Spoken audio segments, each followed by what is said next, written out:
Hello dear students, today we will discuss a new chapter of class 10th, that is the rise of nationalism in Europe. Europe में राष्ट्रवाद का उदय। तो इस chapter में हम कुछ इम्पोर्टेंट टॉपिक्स कवर करेंगे। सबसे पहले तो हम उसका इंट्रोडक्शन देखेंगे, किस तरह से इसकी शुरुआत हुई, चैप्टर की शुरुआत कैसे होती है, और उसके बाद एक इम्पोर्टेंट टॉपिक है the French revolution and the idea of nation. तो चलिए देखते हैं।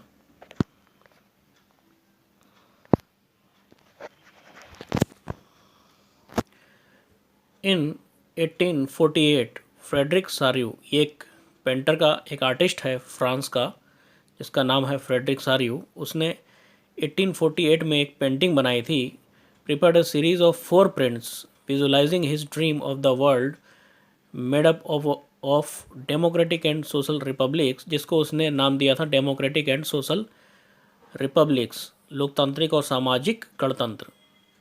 जिसमें इस पेंटिंग में उसने दिखाया था कि किस तरह से जो उस समय के स्टेट्स थे वो नेशन बन गए थे, राष्ट्र बन चुके थे। किस तरह से राष्ट्र बन रहे थे, वो नेशन स्टेट बन रहे थे, वो जो कि पहले अलग अलग राज्यों में, जिनके ऊपर कुछ अलग एक ही हम कहें कि किसी राजतंत्र का शासन था, जो कि कई कई राज्यों के ऊपर हो सकता था, लेकिन अब वो धीरे धीरे नेशन स्टेट बन चुके थे। आगे हम देखेंगे कि नेशन स्टेट किसे कहते हैं।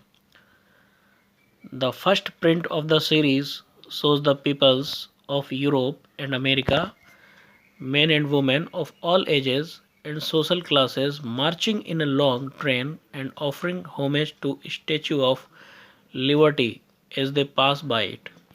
तो जो सबसे पहला प्रिंट था उसमें दिखाया गया कि किस तरह से अलग अलग कंट्रीज़ के जो लोग हैं, अमेरिका के और यूरोप के महिला पुरुष सभी लोग जा रहे हैं, और स्टैच्यू ऑफ लिबर्टी के पास से जो स्वतंत्रता की प्रतिमा है, स्टैच्यू ऑफ लिबर्टी अमेरिका में, उसके पास से गुजरते हुए जा रहे हैं, और किस तरह से उसको होमेज यानी कि हम कहें कि एक प्रकार से सल्यूट करते हुए वो लोग जा रहे हैं, उसको सम्मान देते हुए वो लोग जा रहे हैं वहाँ से।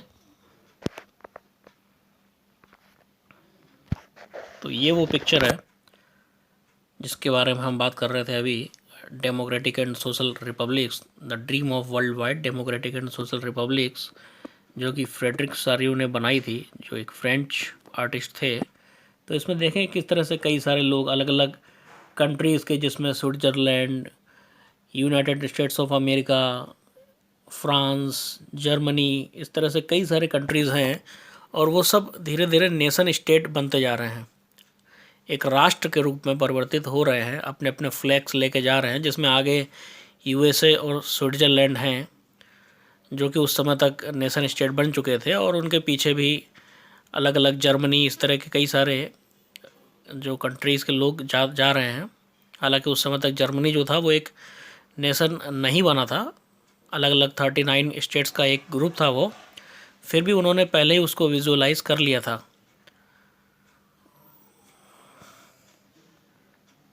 और ये दो इसमें हम देख सकते हैं कि इसमें स्टैच्यू ऑफ लिबर्टी दिखाई गई है।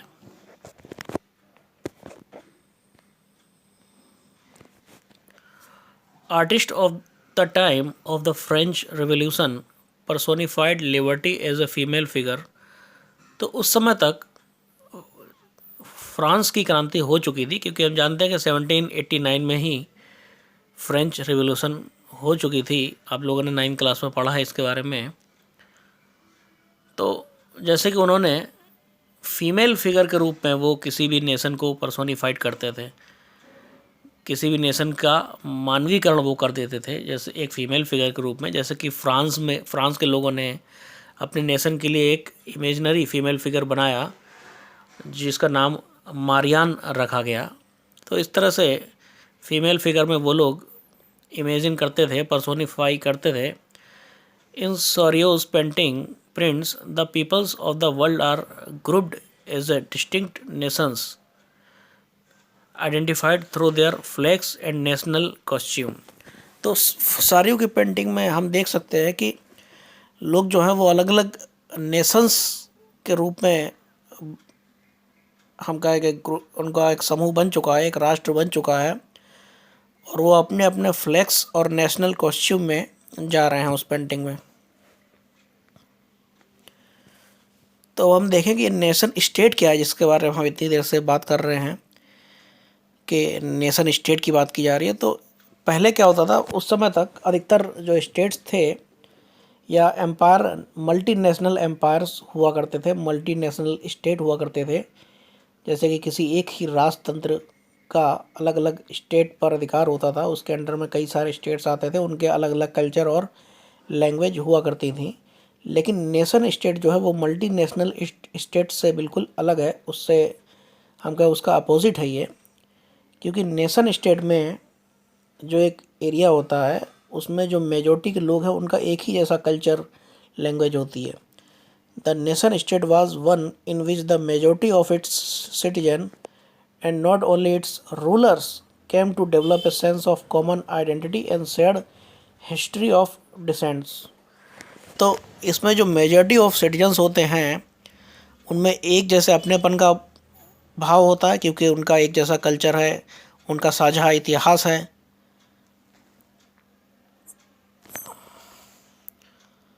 The French revolution and the idea of the nation. तो हम देखेंगे कि फ्रेंच रेवोल्यूशन और नेशन का जो आइडिया है, राष्ट्रवाद, ये हमारा जो नया टॉपिक है, जो राष्ट्र किस तरह से उभरा। क्योंकि फ्रांसीसी क्रांति के बाद से ही लोगों को इसके बारे में पता चला, लोग धीरे धीरे जानने लगे। उससे पहले तक जो नेशनलिज्म या नेशन का जो विचार था वो नहीं आया था लोगों के बीच में। The first clear expression of nationalism came with the French revolution in 1789। तो जब फ्रांसीसी क्रांति हुई उसके बाद से ही लोगों को राष्ट्रवाद के बारे में पता चला। France was a full fledged territorial state in 1789 under the rule of absolute monarch. जो फ्रांस था वो 1789 से पहले पहले एक निरंकुश शासक हम कहें के अधिकार में था, जो राजतंत्र था। और वहाँ पर राजतंत्र में लोगों के पास राइट्स, अधिकार नहीं थे।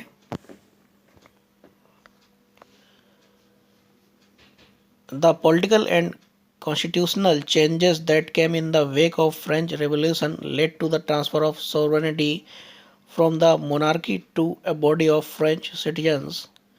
और जो फ्रांस में धीरे धीरे राजनीतिक और संवैधानिक परिवर्तन आए, क्रांति हुई, उससे क्या हुआ, जो पावर थी वो अब किसके पास आ गई थी, body of French citizens.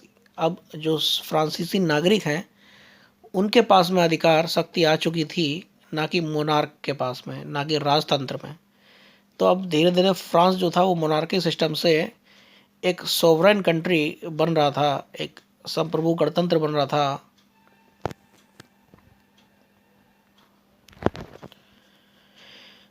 Sense of collective identity among the French people.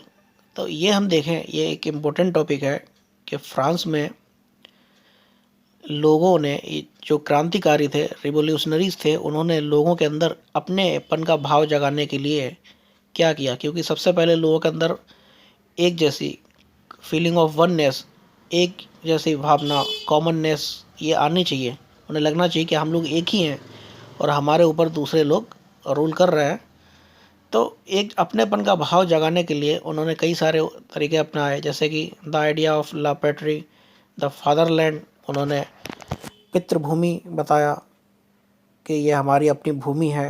And ले सिटीजन, यानी कि उन्होंने अपने आप को सिटीजन बताया वहाँ का, कि लोग जो हैं वो सिटीजन्स हैं, ना कि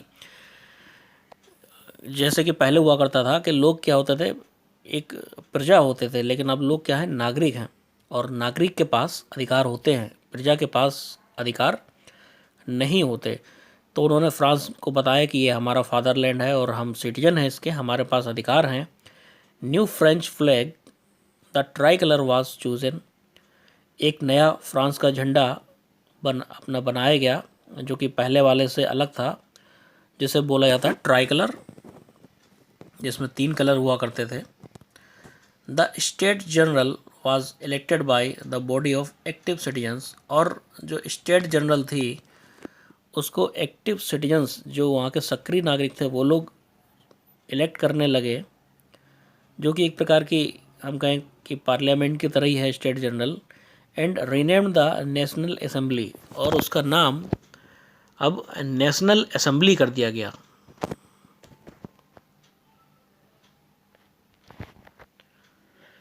new hymns and were composed, oaths were taken, नए गीत बनाए गए और शपथ ली गई, and martyrs commemorated all in name of nation, और राष्ट्र के नाम पर ये सारी चीज़ें हुई। उस समय जो राष्ट्रवाद की फीलिंग आ गई थी लोगों के अंदर, उसके नाम पर ही उन्होंने अपने जो भी वीर थे, जो शहीद हो चुके थे, उनको याद किया, उनको श्रद्धांजलियाँ दी, नए नए गीत बनाए गए। जैसे कि हम देखते हैं कि जब भी कोई क्रांति होती है तो लोग उस लोगों को जोड़ने के लिए नए नए गीत बनाते हैं। नई नई शपथ ली गई।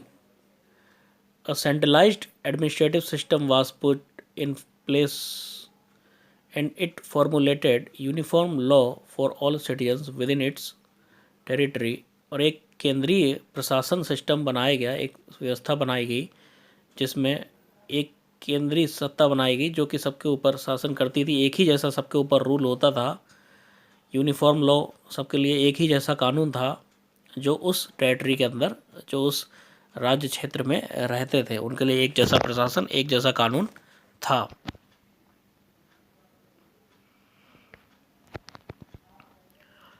Internal custom duties and dues were abolished and uniform system of weights and measures was adopted. जो आंतरिक शुल्क लगाए जाते थे, शुल्क कर लगाए जाते थे, वो हटा दिए गए। जो भी उनके ऊपर कर लगे हुए थे या फिर जो उनके ऊपर ड्यूज़ थे, जो कर्जे थे, वो ख़त्म कर दिए गए।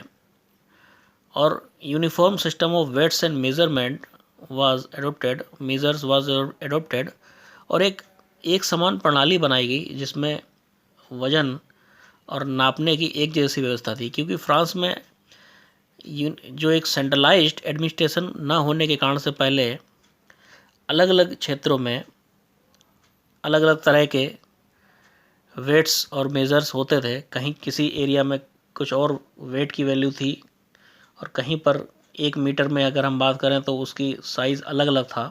इसी तरह से वेट भी कहीं कहीं पर कम और ज़्यादा हुआ करता था, एक ही यूनिट में अलग अलग चेंजेस आ जाते थे उसमें। तो एक सेंट्रलाइज सिस्टम बनाया गया और यूनिफॉर्म सिस्टम बनाया गया वेट्स और मेज़र्स के लिए। वज़न और नापने तौलने की जो प्रणाली है वो सुधारी गई। रीजनल डायलेक्ट्स वर डिस्करेज्ड, जो क्षेत्रीय भाषाएं थीं उनको डिस्करेज किया गया, हतोत्साहित किया गया। एंड फ्रेंच, जो फ्रांसीसी भाषा है, as it was spoken and written in Paris, become the common language of the nation. तो पेरिस में जिस तरह की फ्रांसीसी भाषा बोली जाती थी और लिखी जाती थी, उसी को पूरे राष्ट्र के लिए एक सामान्य भाषा बना दिया गया कि सभी लोग उसी भाषा को ज़्यादा से ज़्यादा बोलें, जिससे कि उनके अंदर अपनेपन का भाव आए।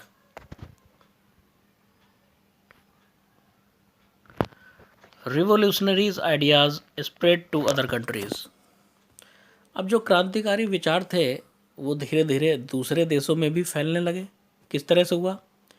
French revolutionaries clearly stated it was their mission to liberate not only the French people but also people of all parts of Europe from despotism। तो फ्रांस के जो क्रांतिकारी थे उन्होंने कहा कि ये जो है वो उनका एक मिशन है कि ना सिर्फ वो फ्रांस के लोगों को बल्कि यूरोप के अन्य पार्ट्स में, अन्य क्षेत्रों के लोगों को भी डेस्पोटिज्म, निरंकुशवाद से मुक्ति दिलाएंगे। तो जो पहले वहाँ पर सिस्टम था, मोनार्की सिस्टम, और वो एक हम कहें कि निरंकुश शासन हुआ करता था, जिसमें जो पावर थी वो सिर्फ जो किंग के पास थी और जो नोबल्स हैं उनके पास हुआ करती थी, और जो पब्लिक थी उनके पास किसी भी तरह का अधिकार नहीं था। वो एक सब्जेक्ट्स थे, हम कहें तो वो एक प्रजा थे। With the outbreak of French revolutionary wars, the French आर्मीज carried ideas of nationalism. और जिस तरह से फ्रांस में क्रांतिकारी जो क्रांति हुई, इससे धीरे धीरे फ्रांस की आर्मी ने उन आइडियाज़ को, जो क्रांति के विचार थे, उनको धीरे धीरे दूसरी जगहों पर फैलाया।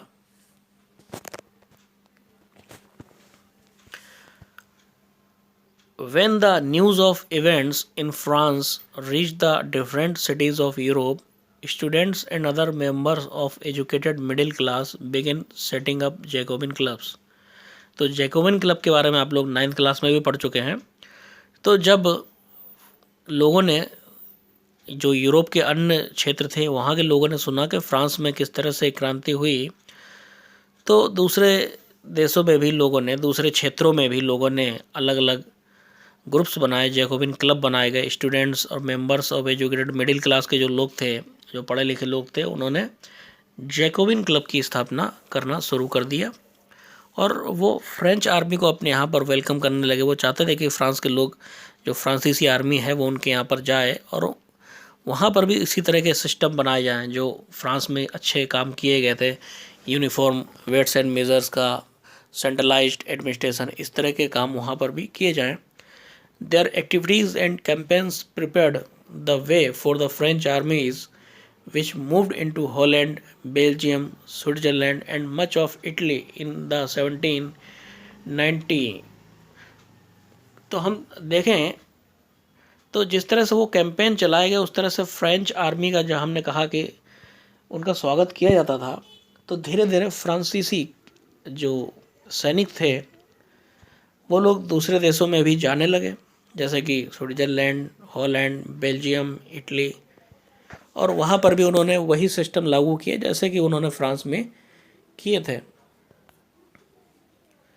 तो नेपोलियन ने अलग अलग जगहों पर, दूसरे, जो हम कहें कि अलग अलग जगहों पर, क्षेत्रों पर जब उसने अपना अधिकार किया, तो उसने कुछ सिस्टम बनाए। उसी में एक था सिविल कोड ऑफ 1804। तो उसने 1804 में सिविल कोड बनाया, नागरिक संहिता इसे बोलते हैं हिंदी में। नेपोलियन कोड या नेपोलियन संहिता के नाम से भी इसे जाना जाता है। तो सिविल कोड या नेपोलियन कोड में क्या था इम्पोर्टेंट, देख लेते हैं। सिविल कोड क्या है? Did away with all privileges based on birth. Privileges का मतलब है विशेषाधिकार। तो उस समय तक जो नोबल्स हुआ करते थे, जो हम कहें कि उस समय के शासन में कुछ लोग ऐसे थे जो जिनके पास विशेष अधिकार हुआ करते थे, उन लोगों के विशेष अधिकारों को खत्म कर दिया गया। स्टेबलाइज्ड इक्वालिटी बिफोर लॉ, कानून के समक्ष समानता को स्थापित किया गया, यानी कि सभी लोग कानून के सामने बिल्कुल ही बराबर माने जाएंगे। Secure the right to property, तो इससे पहले तक लोगों के पास राइट टू प्रॉपर्टी या हम कहें कि संपत्ति का अधिकार नहीं था, लेकिन अब उन्होंने राइट टू प्रॉपर्टी दिया कि लोग अपनी प्रॉपर्टी रख सकते हैं और लोग, और जो गवर्नमेंट है वो उनसे उसको नहीं छीन सकती।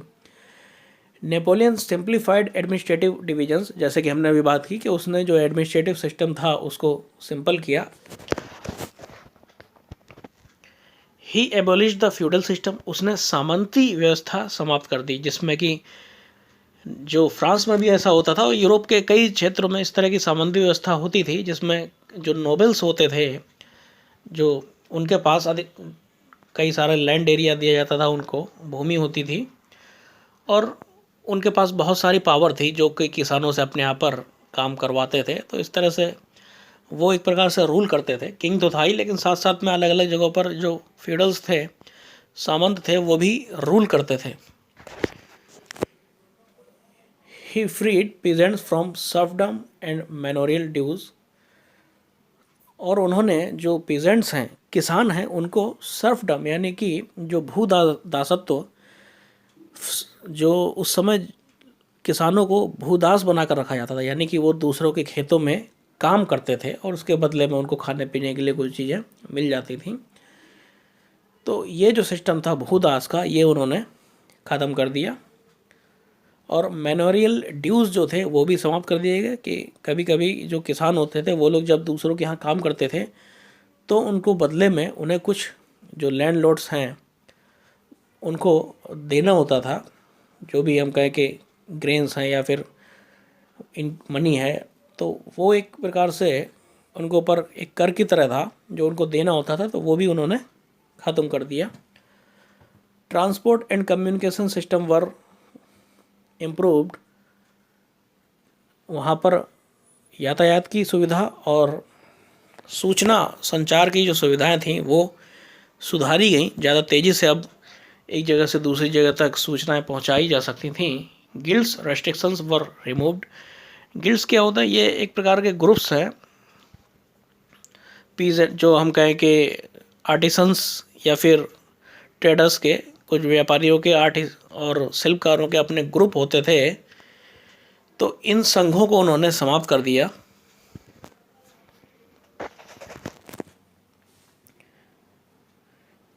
Impact of Napoleonic reforms on the rest of Europe. अब हम देखेंगे कि नेपोलियन ने जो सुधार किए उसका यूरोप के ऊपर क्या असर हुआ, जो बाकी यूरोप था उसके ऊपर उसका क्या प्रभाव पड़ा। In areas conquered by Napoleon the reactions of the local population to French rule were mixed. तो जहाँ पर भी उसने अपना अधिकार किया फ्रेंच के अलावा, तो वहाँ के लोगों का जो रिएक्शन था वो मिक्स्ड रिएक्शन कह सकते हैं हम लोग। ऐसा नहीं कि सभी लोग खुश ही थे, कुछ लोगों को उसमें कई सारी कमियां भी दिखाई पड़ रही थी। Initially in many places like Holland and Switzerland as well as some cities like Brussels, Mainz, Milan, the French armies were welcomed as the harbingers of liberty. तो ये कई सारे जो मैंने देशों के नाम लिए यहाँ पर, इन क्षेत्रों में ये जो हम कहें कि रीजन थे, वहाँ पर फ्रेंच आर्मी का स्वागत किया गया स्वतंत्र एज ए हार्बिंगर्स ऑफ लिबर्टी, यानी कि वो लोग जो स्वतंत्रता का तोहफा लेकर आए थे उनके लिए, क्योंकि ये लोग उनके लिए एक प्रकार से नया सिस्टम लेके आए जिसमें वो लोग खुश थे। वो लोग उस एडमिनिस्ट्रेटिव सिस्टम को और इनके द्वारा बनाए गए जो भी यूनिफॉर्म सिस्टम लाए गए थे, एक जैसे सामान प्रणाली लाई गई थी, उसको लोग पसंद कर रहे थे। The administrative changes have peasants, artisans, small businessmen a new freedom। तो जो एडमिनिस्ट्रेटिव चेंजेस किए गए उससे किसान, आर्टिसन, शिल्पकार और छोटे व्यापारी ये सभी लोग खुश थे कि उनको एक नई नई स्वतंत्रता मिली थी। अब वो अच्छे से ट्रेड कर सकते थे एक जगह से दूसरी जगह पर। किसानों को भू दासत्व से मुक्ति मिल गई थी। मैनोरियल ड्यूज जो उन्हें देने पड़ते थे अब वो नहीं देने पड़ते थे।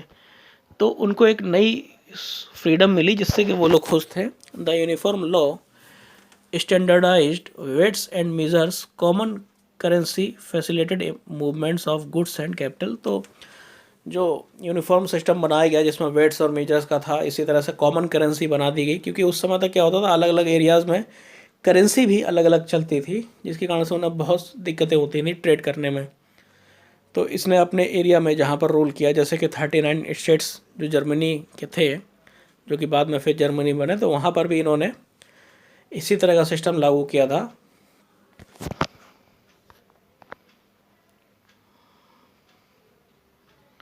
But initial enthusiasm soon turn to hostility. यहाँ पर जो इनिशियल से पहले ये बट है, ये बढ़ा नहीं है। इनिशियल इंथुजियाज्म जो था, यानी कि हम कहेंगे उस समय का जो लोगों के अंदर जोश था, नेपोलियन के द्वारा लाए गए सिस्टम जो सुधार थे, वो धीरे धीरे हॉस्टिलिटी यानी कि दुश्मनी में बदल गया। अब लोग उसके अंदर कमियां भी देख रहे थे कि बहुत सारी कमियां भी थीं। As it become clear that new administrative arrangements did not go hand in hand with political freedom. तो लोगों को अब समझ में आ गया था कि उनको जो एडमिनिस्ट्रेटिव अरेंजमेंट्स जो सुधार किए गए थे प्रशासनिक, उसके साथ साथ उनको राजनीतिक स्वतंत्रता नहीं मिलेगी। क्योंकि नेपोलियन जब आया तो उसने फिर से मोनार्की सिस्टम ला दिया फ्रांस में। एक हम कहें कि राजतंत्र व्यवस्था दोबारा से उसने डेमोक्रेसी को समाप्त करके फिर से ही दोबारा से राजतंत्र व्यवस्था वहाँ पर स्थापित कर दी नेपोलियन ने। तो लोगों को अब लगने लगा कि हाँ कुछ कमियां हैं इस सिस्टम में। Increase taxation, censorship, forced conscription into the French आर्मीज। तो जो नेपोलियन था, जो फ्रेंच आर्मी थी, उन्होंने क्या किया कि बाकी एरियाज़ में टैक्स बढ़ा दिए। सेंसरशिप यानी कि लोगों के ऊपर रोक लगाई गई, भले ही बुक्स पब्लिशिंग हो या फिर न्यूज़पेपर हो, तो उनके ऊपर भी कुछ रोक लगाई गई। Forced conscription into the French armies, लोगों को आर्मी में जबरन भर्ती किया गया। All seemed to outweigh the advantages of the administrative changes. और अब ये सारी जो कमियां थी, ये इनको एडमिनिस्ट्रेटिव चेंजेस जो सुधार किए गए थे उससे ज़्यादा लग रही थी। अब उन्हें लग रहा था कि इस सिस्टम में कमियां ज़्यादा हैं, और जाकि बल्कि उसके मुकाबले जो उन्होंने सुधार किया उससे ज़्यादा कमियां हैं, इसलिए बाकी लोग अब उसके अगेंस्ट होने लगे धीरे धीरे। तो और इस तरह से वहाँ पर जो इसका प्रभाव पड़ा नेपोलियन के रिफॉर्म्स का बाकी के यूरोप में। तो बच्चों, आज हमने इसमें देखा कि किस तरह से फ्रांस की क्रांति हुई, और फ्रांस की क्रांति के बाद से ही लोगों को एक नेशन या नेशन स्टेट, राष्ट्र राज के बारे में, जो एक वर्ड है राष्ट्र राज, इसके बारे में पता चला कि किसे नेशन स्टेट कहते हैं। और इसके बाद से ही यूरोप में धीरे धीरे नेशनलिज्म की शुरुआत हो गई। तो सबसे पहले फ्रांस में हुआ, और उसके बाद से यूरोप के अलग कई देशों में रिवॉल्यूशन हुए, क्रांतियाँ हुई, और वो एक नेशन स्टेट बनने लगे। उसमें नेशनलिज्म की फीलिंग लोगों के अंदर आने लगी। तो नेक्स्ट टॉपिक में हम इसके ऊपर बात करेंगे। तब तक के लिए धन्यवाद।